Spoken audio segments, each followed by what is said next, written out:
Assalamualaikum warahmatullahi wabarakatuh. Perkenalkan, nama saya Laude Muhammad Afrizal Asmin dengan NIM 246011049. Di sini saya akan membacakan pengertian dari demokrasi. Demokrasi adalah salah satu bentuk sistem pemerintahan yang mengutamakan peran rakyat sebagai sumber utama kekuasaan politik.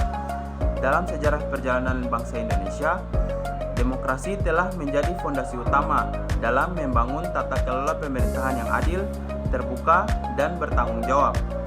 Sejak Indonesia merdeka pada tahun 1945, demokrasi mengalami berbagai fase dan transformasi yang mencerminkan dinamika sosial, politik, dan ekonomi yang kompleks di dalam negeri. Pada awal kemerdekaan, Indonesia menganut sistem demokrasi parlementer yang menempatkan parlemen sebagai lembaga utama dalam pengambilan keputusan politik. Namun, kondisi politik yang tidak stabil ditambah dengan tekanan ideologi dan konflik kepentingan menyebabkan munculnya sistem demokrasi terpimpin yang telah sentralistis pada era Presiden Soekarno. Kemudian, pada masa Orde Baru di bawah pemerintahan Presiden Soeharto, demokrasi kembali mengalami pembatasan dengan dominasi kekuasaan eksekutif dan pengendalian ketat terhadap kebebasan politik dan media. Seiring jatuhnya rezim Orde Baru pada tahun 1998, Indonesia memasuki era reformasi yang membuka ruang demokrasi lebih luas dan memperkuat hak-hak warga negara dalam proses politik.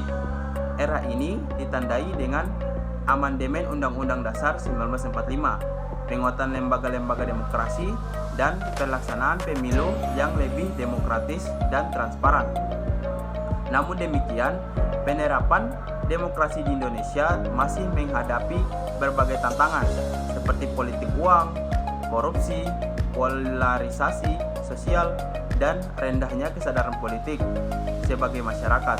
Oleh karena itu, pemahaman yang komprehensif tentang konsep demokrasi, nilai-nilai yang terkandung di dalamnya, bentuk-bentuk demokrasi yang ada, serta bagaimana demokrasi telah sedang diimplementasikan di Indonesia sangat penting untuk menjaga keberlangsungan dan kualitas demokrasi di tanah air. Demokrasi berasal dari bahasa Yunani kuno yaitu demos yang berarti rakyat dan protos yang berarti kekuasaan atau pemerintahan. Secara harfiah, demokrasi dapat diartikan sebagai pemerintahan oleh rakyat atau kekuasaan yang berasal dari rakyat.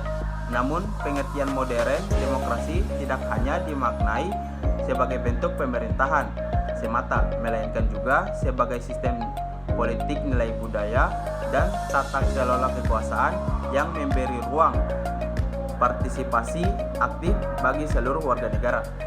Demokrasi menempatkan rakyat sebagai pemegang kedaulatan tertinggi dalam sistem rakyat ini, bukan hanya sebagai objek tetapi juga sebagai subjek dalam proses pengambilan keputusan politik. Pemerintah yang demokratis ditandai dengan adanya transparansi, akuntabilitas, penghormatan terhadap hak asasi manusia, serta jaminan kebebasan sipil seperti kebebasan berkumpul dan beragama. Beberapa ahli memberikan definisi demokrasi sebagai berikut. Abraham Lincoln mendefinisikan demokrasi sebagai pemerintahan dari rakyat, oleh rakyat, dan untuk rakyat. Ini menekankan bahwa kekuasaan berasal dari rakyat, dijalankan oleh wakil rakyat, dan ditujukan untuk kepentingan rakyat. Demokrasi memiliki beberapa prinsip utama yang menjadi landasan pelaksanaan, antara lain 1. Kedaulatan rakyat. Rakyat merupakan sumber kekuasaan tertinggi dalam negara demokratis. Semua kebijakan dan keputusan pemerintahan harus mencerminkan kehendak dan kepentingan rakyat. 2. Persamaan hak. Setiap warga negara memiliki hak dan kedudukan yang sama dalam hukum pemerintahan dan partisipasi politik tanpa memandang latar belakang. Ketiga, kebebasan individu. Demokrasi menjamin kebebasan setiap individu dalam menyampaikan pendapat, memeluk agama, berorganisasi, dan menjalani kehidupan sesuai pilihannya. Keempat, pemilihan umum yang bebas dan adil. Pemilu menjadi mekanisme utama dalam demokrasi untuk menentukan pemimpin atau wakil rakyat secara langsung, umum, bebas, rahasia, jujur, dan adil. Kelima, keterbukaan dan transparansi. Setiap kebijakan pemerintah harus terbuka terhadap pengawasan publik dan disampaikan secara jujur kepada masyarakat. Keenam, supremasi hukum. Dalam demokrasi, semua pihak, baik rakyat maupun pemerintah, harus tunduk pada hukum yang berlaku untuk menjamin keadilan dan perlindungan hak. Adapun bentuk-bentuk demokrasi, yang pertama demokrasi langsung. Demokrasi langsung adalah demokrasi yang dimana rakyat secara langsung terlibat dalam proses pengambilan keputusan politik tanpa melalui wakil. Sistem ini pernah diterapkan dalam demokrasi Athena kuno, di mana warga negara secara aktif menghadiri pertemuan dan memberikan suara atas kebijakan tertentu. Namun, dalam negara modern, demokrasi langsung sulit diterapkan secara menyeluruh karena jumlah penduduk yang besar dan wilayah yang luas. Meski demikian, beberapa elemen demokrasi langsung masih digunakan, misalnya melalui referendum atau jejak pendapat rakyat. 2. Demokrasi perwakilan. Demokrasi perwakilan adalah bentuk demokrasi di mana rakyat memilih wakil-wakil mereka melalui pemilu untuk mewakili aspirasi dalam lembaga legislatif dan pemerintahan. Bentuk ini paling banyak digunakan di dunia modern karena lebih efisien dalam mengelola negara yang besar dan kompleks. Wakil rakyat bertanggung jawab kepada konstituen dan dapat diganti melalui pemilu jika tidak menjalankan amanah. 3. Demokrasi parlementer. Dalam sistem parlementer, kekuasaan eksekutif dipegang oleh Perdana Menteri dan bertanggung jawab kepada parlementer. Kepala negara seperti presiden atau raja bersifat simbolis dan tidak memiliki kekuasaan pemerintahan langsung. Sistem ini memungkinkan hubungan yang erat antara legislatif dan eksekutif, namun dapat menimbulkan ketidakstabilan jika koalisi pemerintahan lemah. 4. Demokrasi presidensial. Dalam sistem presidensial, presiden dipilih langsung oleh rakyat dan memiliki kekuasaan eksekutif yang terpisah dari legislatif. Presiden bertindak sebagai kepala negara sekaligus kepala pemerintahan. Indonesia sejak reformasi 1998 menerapkan sistem demokrasi presidensial di mana presiden memiliki masa jabatan tetap dan tidak dapat diberhentikan sembarang oleh parlemen. 5. Demokrasi liberal. Demokrasi liberal menekankan pada kebebasan individu, hak asasi manusia, pasar bebas, dan perlindungan hukum negara. Dalam sistem ini dibatasi perannya dan lebih berfungsi sebagai pengatur agar kebebasan tidak saling melanggar. Contoh negara yang menganut demokrasi liberal adalah Amerika Serikat dan beberapa negara di Eropa Barat. 6. Demokrasi sosial. Demokrasi sosial menggabungkan prinsip kebebasan individu dengan keadilan sosial. Negara memiliki peran aktif dalam menjamin kesejahteraan rakyat melalui kebijakan ekonomi sosial dan redistribusi kekayaan. Contoh penerapan demokrasi sosial terdapat di negara-negara Skandinavia seperti Swedia, Norwegia, dan Denmark. 7. Demokrasi konstitusional. Demokrasi konstitusional adalah bentuk demokrasi yang dibatasi oleh konstitusi atau undang-undang dasar. Konstitusi mengatur pembagian kekuasaan struktur lembaga negara dan hak-hak dasar warga negara yang tidak boleh dilanggar oleh pemerintah. 8. Demokrasi Pancasila. Demokrasi Pancasila adalah bentuk demokrasi khas Indonesia yang berlandaskan pada nilai-nilai Pancasila. Demokrasi ini menjunjung tinggi nilai musyawarah mufakat, keadilan sosial, serta menghormati keberagaman suku, agama, dan budaya.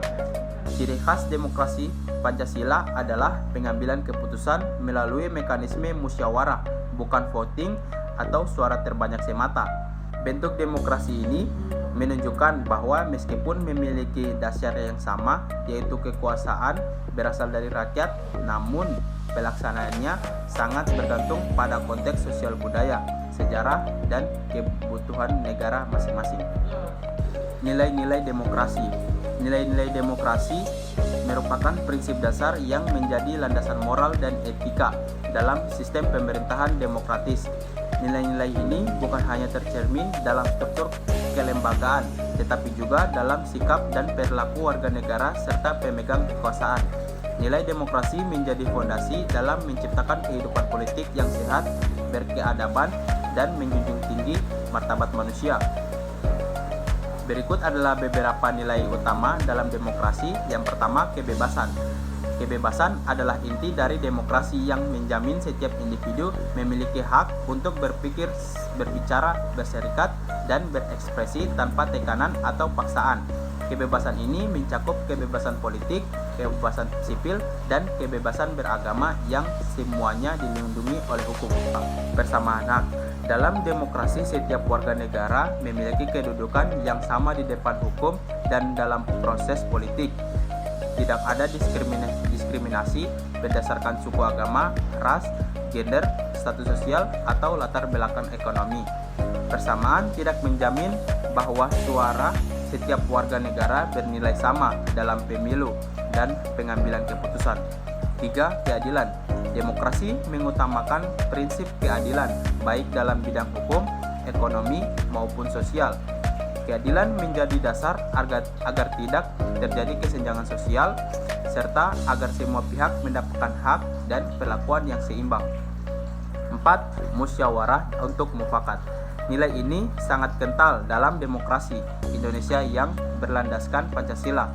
Musyawarah mendorong pengambilan keputusan secara kolektif melalui dialog dan kompromi dengan menghargai berbagai pendapat untuk mencapai mufakat. 5. Toleransi. Demokrasi menuntut adanya penghormatan terhadap perbedaan dan keragaman dalam masyarakat. Toleransi berarti menerima dan menghargai pandangan, keyakinan, dan latar belakang yang berbeda sebagai bagian dari kekayaan bangsa. 6. Tanggung jawab. Setiap individu maupun kelompok dalam masyarakat demokratis harus memiliki rasa tanggung jawab terhadap kebebasan yang dimiliki. Kebebasan tidak boleh disalahgunakan untuk merugikan orang lain atau kepentingan umum. 7. Supremasi hukum atau rule of law. Demokrasi menegaskan bahwa semua warga negara termasuk pejabat pemerintah tunduk pada hukum. Hukum harus berlaku adil dan ditegakkan tanpa pandang bulu sebagai alat menjaga keteraturan dan keadilan dalam masyarakat. 8. Keterbukaan atau transparansi. Dalam sistem demokrasi, proses pemerintahan harus dilakukan secara terbuka agar dapat diawasi oleh rakyat. Keterbukaan memungkinkan masyarakat mengetahui kebijakan, keputusan, dan anggaran negara sehingga mencegah penyalahgunaan kekuasaan. 9. Partisipasi aktif warga negara. Demokrasi menuntut keterlibatan aktif warga negara dalam kehidupan politik seperti pemilu, musyawarah publik, serta kegiatan sosial dan organisasi masyarakat. Partisipasi ini merupakan bentuk tanggung jawab dan kepedulian terhadap pembangunan negara. 10. Kontrol sosial. Rakyat dalam demokrasi memiliki hak dan kewajiban untuk mengawasi jalannya pemerintahan. Kontrol sosial dapat dilakukan melalui media massa, lembaga pengawas masyarakat sipil, atau partisipasi langsung. Nilai-nilai demokrasi tersebut harus dipelihara, ditanamkan, dan dijadikan budaya dalam kehidupan sehari-hari agar sistem demokrasi dapat berjalan dengan sehat dan berkelanjutan. Macam-macam demokrasi yang pernah berlaku di Indonesia. Sejak merdeka tahun 1945, Indonesia telah mengalami berbagai bentuk dan sistem demokrasi yang mencerminkan dinamika politik serta perubahan kekuasaan yang terjadi di tingkat nasional. Macam-macam demokrasi yang pernah diterapkan di Indonesia mencerminkan proses adaptasi dan pencarian sistem pemerintahan yang paling sesuai dengan karakter bangsa dan kondisi sosial politik pada masanya. Berikut adalah bentuk-bentuk demokrasi yang pernah berlaku di Indonesia. Yang pertama, demokrasi parlementer. Demokrasi parlementer diterapkan setelah Indonesia merdeka, terutama sejak Konstitusi RIS tahun 1949 dan Undang-Undang Dasar Serikat 1950. Dalam sistem ini, kekuasaan eksekutif dijalankan oleh kabinet yang bertanggung jawab kepada parlemen atau DPR. Presiden hanya bertindak sebagai kepala negara, bukan kepala pemerintahan. Sistem ini memberikan ruang yang luas bagi partai politik, namun sering menimbulkan ketidakstabilan politik karena pergantian kabinet yang terlalu sering. 2. Demokrasi terpimpin. Demokrasi terpimpin diberlakukan setelah Presiden Soekarno mengeluarkan Dekret Presiden 5 Juli 1959 dan kembali ke Undang-Undang Dasar 1945. Dalam sistem ini, Presiden memegang kekuasaan yang sangat dominan di segala keputusan politik terpusat pada satu orang, yaitu Presiden. Peran parlemen dikurangi sementara kekuatan militer dan partai politik tertentu seperti PKI sangat berpengaruh. Kebebasan berpendapat dibatasi oleh kehidupan demokrasi sangat dikendalikan oleh pemerintah pusat. 3. Demokrasi Pancasila era Orde Baru.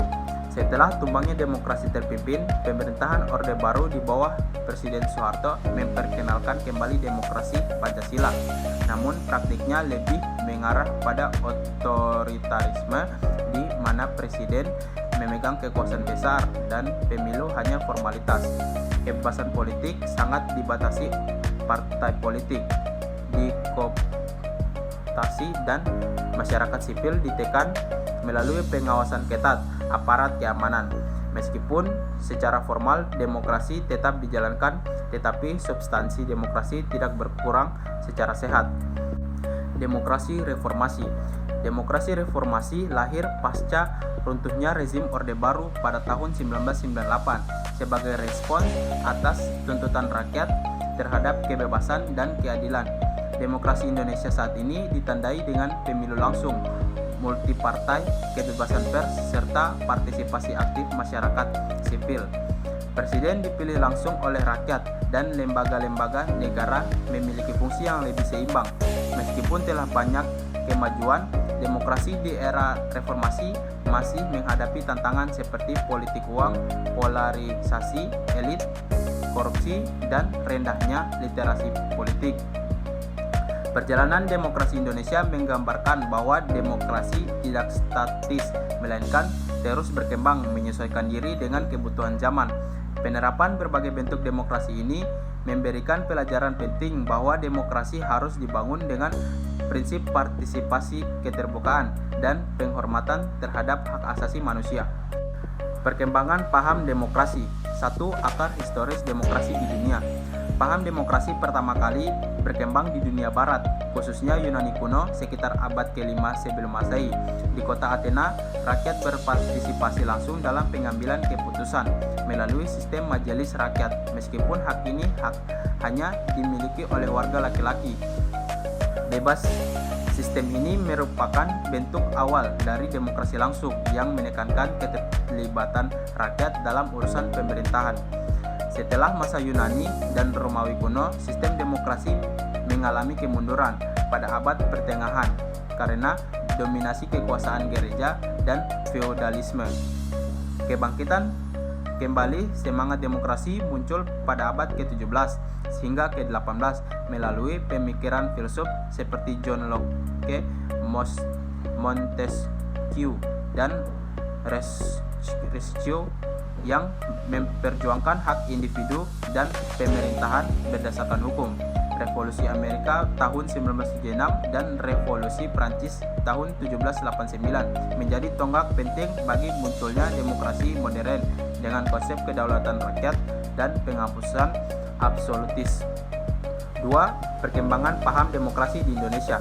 Di Indonesia, nilai-nilai demokrasi mulai masuk melalui pendidikan kolonial dan gerakan nasionalisme pada awal abad ke-20. Organisasi-organisasi seperti Budi Utomo Serikat Islam dan Indische Partij menjadi pelopor kesadaran politik rakyat, memperjuangkan hak-hak sipil serta kemerdekaan. Setelah proklamasi kemerdekaan 17 Agustus 1945, demokrasi di Indonesia diterapkan dengan berbagai dinamika. Demokrasi parlementer diterapkan pada awal kemerdekaan, namun menghadapi tantangan stabilitas politik. Demokrasi terpimpin yang dimulai sejak 1959 mengarah pada sentralisasi kekuasaan. Kemudian era Orde Baru menerapkan demokrasi Pancasila, namun dalam praktiknya bersifat otoriter dan membatasi kebebasan sipil. Baru pada masa reformasi sejak 1998, demokrasi mengalami kemajuan signifikan dengan pemilu langsung, kebebasan pers, dan penguatan peran masyarakat sipil. 3. Perkembangan demokrasi di era globalisasi. Di era globalisasi, perkembangan demokrasi semakin dipengaruhi oleh teknologi informasi, digitalisasi, dan keterbukaan informasi. Masyarakat dapat dengan mudah mengakses informasi, berpendapat secara bebas, serta mengawasi pemerintah melalui media sosial dan platform daring lainnya. Demokrasi digital menjadi fenomena baru di mana partisipasi rakyat tidak terbatas pada pemilu, tetapi juga pada petisi online, diskusi publik digital, dan kontrol sosial melalui dunia maya. Namun di balik itu muncul tantangan baru seperti penyebaran disinformasi, ujaran kebencian, cyberbullying, serta manipulasi opini publik melalui algoritma media sosial. 4. Tantangan dan masa depan demokrasi. Meski demokrasi telah berkembang dan diterapkan di banyak negara, termasuk Indonesia, tantangan terhadap demokrasi tetap ada. Kesenjangan sosial politik identitas, politik uang, rendahnya literasi politik, serta melemahnya institusi demokrasi menjadi hambatan bagi kualitas demokrasi. Oleh karena itu, pendidikan politik, penguatan supremasi hukum, dan keterlibatan aktif masyarakat menjadi kunci dalam menjaga keberlangsungan demokrasi yang sehat dan berkeadaban. Demokrasi harus dipelihara tidak hanya sebagai sistem pemerintahan, tetapi juga sebagai budaya dalam kehidupan sehari-hari. Implementasi demokrasi di Indonesia. Implementasi demokrasi di Indonesia merupakan proses panjang yang melibatkan berbagai aspek politik, hukum, sosial budaya, dan ekonomi. Demokrasi bukan hanya dijalankan dalam bentuk sistem pemerintahan, tetapi juga tercermin dalam kehidupan bermasyarakat dan bernegara. Indonesia sebagai negara yang menganut demokrasi Pancasila memiliki bentuk implementasi demokrasi yang khas dan disesuaikan dengan nilai-nilai luhur bangsa. 1. Implementasi demokrasi dalam sistem pemerintahan.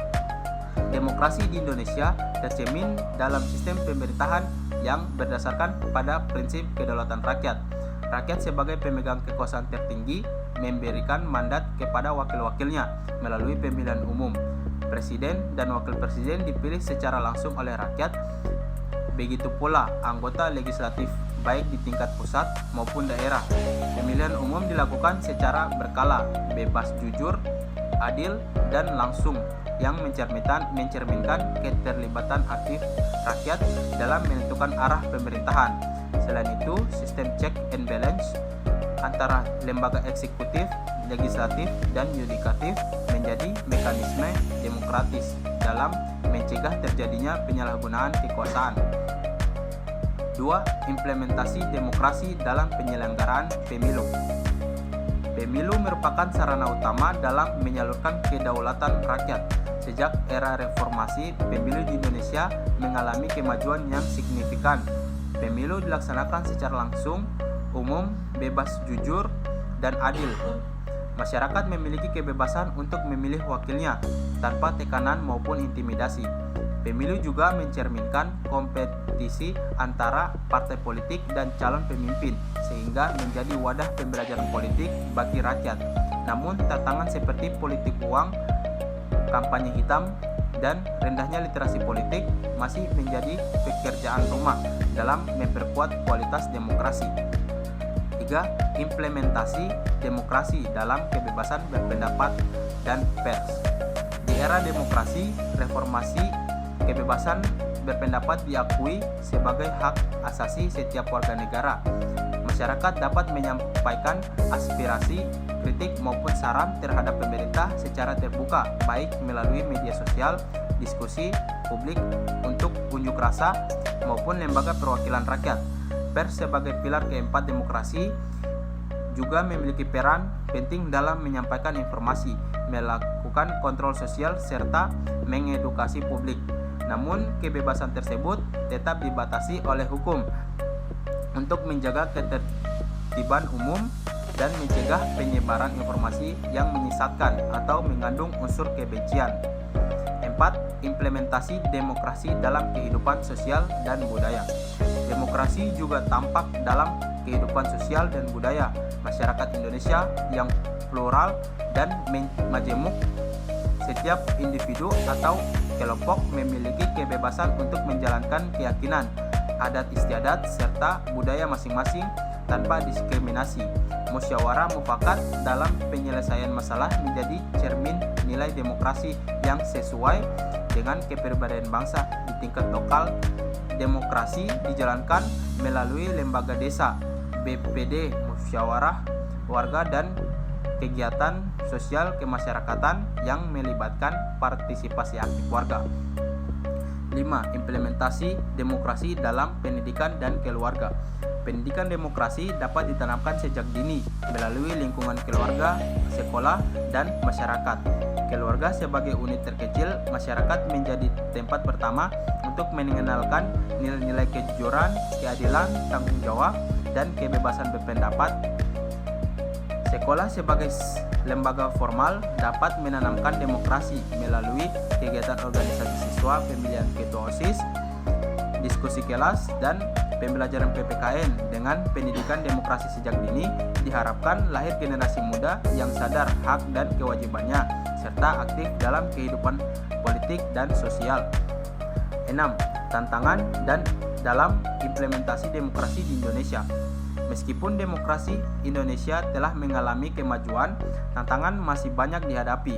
Korupsi, oligarki politik, rendahnya partisipasi rakyat dalam kebijakan publik, penyalahgunaan media digital, serta praktik diskriminasi masih menjadi hambatan dan menciptakan demokrasi yang substantif. Oleh karena itu, diperlukan komitmen bersama pemerintah, masyarakat, dan semua elemen bangsa untuk menjaga serta memperbaiki pelaksanaan demokrasi agar tetap sehat, beretika, dan bermartabat.